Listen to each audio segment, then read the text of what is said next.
So Act 5 opens with Romeo in Mantua.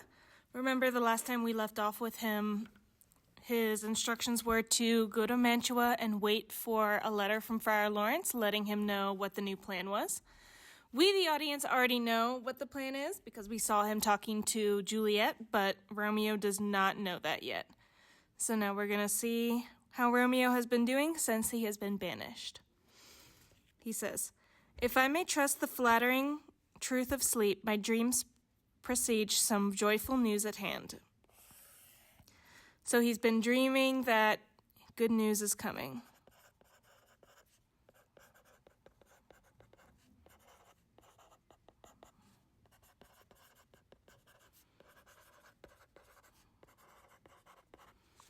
My bosom's Lord sits lightly on his throne, and all this day an unaccustomed spirit lifts me above the ground with cheerful thoughts.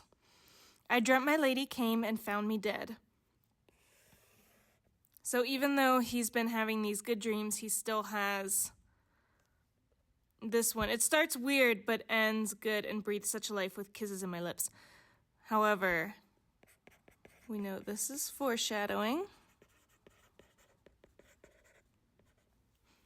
Strange dream that gives a dead man leave to think, and breathed such life with kisses in my lips that I revived and was an emperor.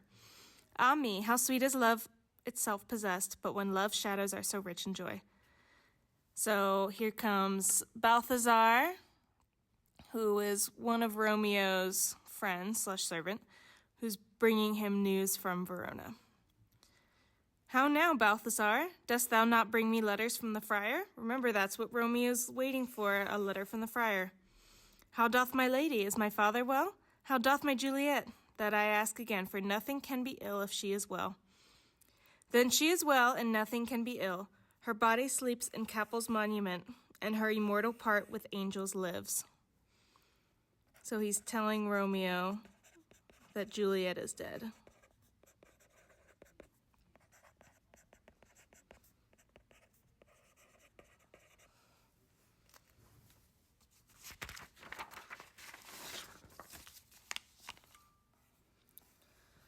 "I saw her laid low in her kindred's vault, and presently took post to tell it you. Oh, pardon me for bringing these ill news, since you did leave it for my office, sir."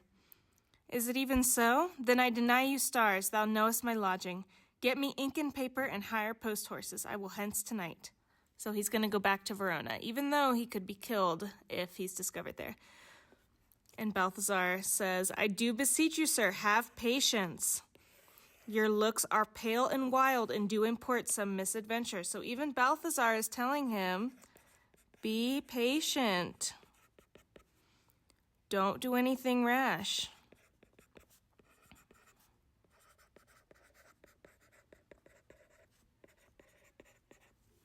Of course, Romeo will not listen.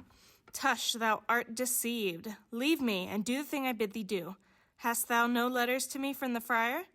"No, my good lord." "No matter, get thee gone and hire those horses. I'll be with thee straight." No letters from the friar, Juliet is dead, and now Romeo is going to, well, we'll see his plan in a second. "Well, Juliet, I will lie with thee tonight." So, of course, because he thinks Juliet is dead, Romeo is going to kill himself. "Let's see for means. O mischief, thou art swift to enter the thoughts of a desperate man. I do remember an apothecary, and hereabouts he dwells, which late I noted in tattered weeds with overwhelming brows, culling of simples. Meager were his look, sharp misery had worn him to the bones, and in his needy shop a tortoise hung, an alligator stuffed, and other skins of ill-shaped fishes." So there's another apothecary that lives around here. Romeo notes that he doesn't look good. He's poor. A beggarly account of empty boxes, green earthen pots, bladders, and musty seeds, remnants of a pack thread, and old cakes of roses were thinly scattered to make up a show. Noting this penury to myself, I said, "And if a man did need a poison now, whose sale is present death in Mantua, here lives a wretch would sell it to him."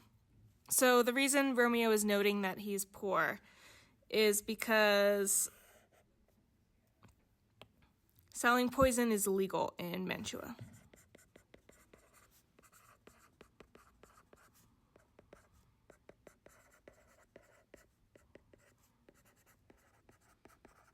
However, because this guy's shop isn't doing so well, Romeo guesses that he'll probably be willing to break the law and sell poison anyway, just because he needs the money. And when he actually talks to the apothecary, we will find out that that is the case. Being holiday, the beggar's shop is shut. What ho, apothecary? Who calls so loud? Come hither, man, I see that thou art poor. All right, Romeo. Hold, there is 40 ducats. Let me have a dram of poison, such soon speeding gear as will disperse itself through all the veins, that the life-weary taker may fall dead, and that the trunk may be discharged of breath as violently as hasty powder fired doth hurry from the fatal cannon's womb. Such mortal drugs I have, but Mantua's law is death to any he that utters them. So I do have poison, but it is illegal to sell it, and I could get the death penalty if I do. Art thou so bare and full of wretchedness, and fearest to die? Famine is in thy cheeks, need and oppression starveth in thy eyes, contempt and beggary hangs upon thy back. The world is not thy friend, nor the world's law. The world affords no law to make thee rich. Then be not poor, but break it, and take this. So Romeo is saying, I know that you're not doing well. I know that you're starving. Break the law, take my money. My poverty, but not my will, consents. I pay thy poverty and not thy will. So he's saying, I'm only going to take the money and do this because I do need it. I am poor. But he does think it's wrong, not my will. I don't want to give you poison. And Romeo says, I don't care. Put this in any liquid thing you will and drink it off. If you had had the strength of 20 men, it would dispatch you straight. So he has the poison. Here is thy gold, worse poison to men's souls, doing more murder in this loathsome world than these poor compounds that thou mayest not sell. Romeo thinks money is a form of poison.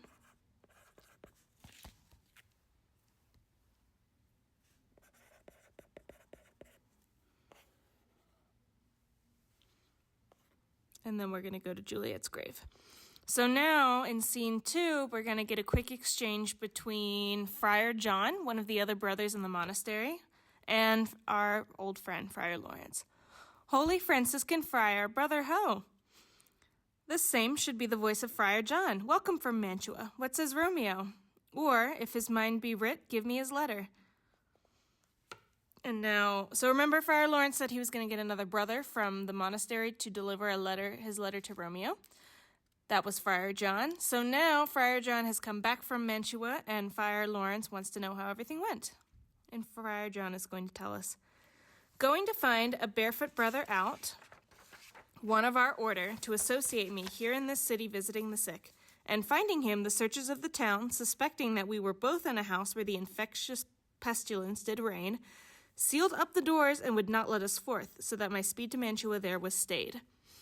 So, Friar John, we'll write that down too. Friar John went to look for another brother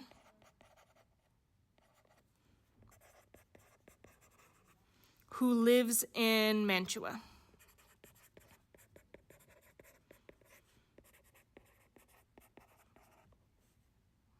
To help him find Romeo. He's looking for someone who knows the city and can help him find where Romeo is.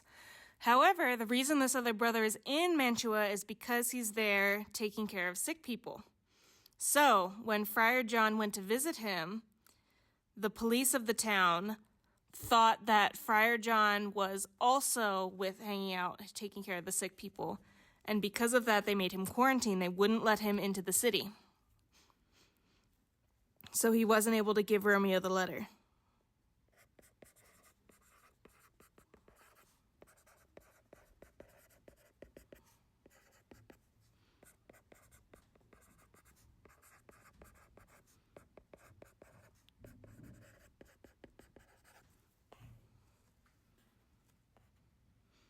Who bare my letter then to Romeo? I could not send it. Here it is again. So they couldn't send the letter. Nor get a messenger to bring it thee, so fearful were they of infection. Unhappy fortune, but my brotherhood, the letter was not nice, but full of charge, of dear import, and neglecting it may do much danger. Friar John, go hence, get me an iron crow, and bring it straight unto my cell. So, Romeo never got the letter saying that Juliet was alive. He never got the plan to break Juliet out of the tomb.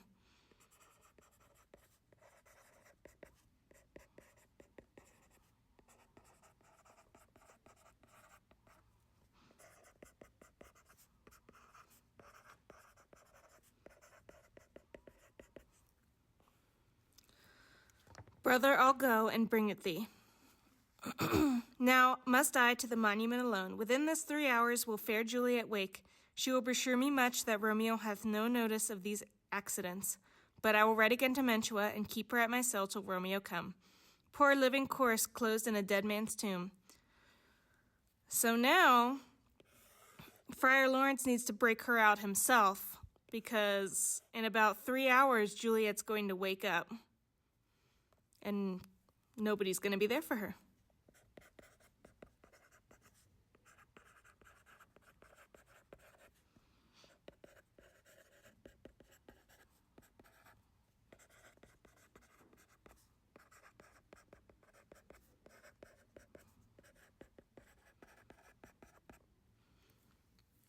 So now we're going to see who makes it to the tomb first. Will it be Friar Lawrence to get Juliet out?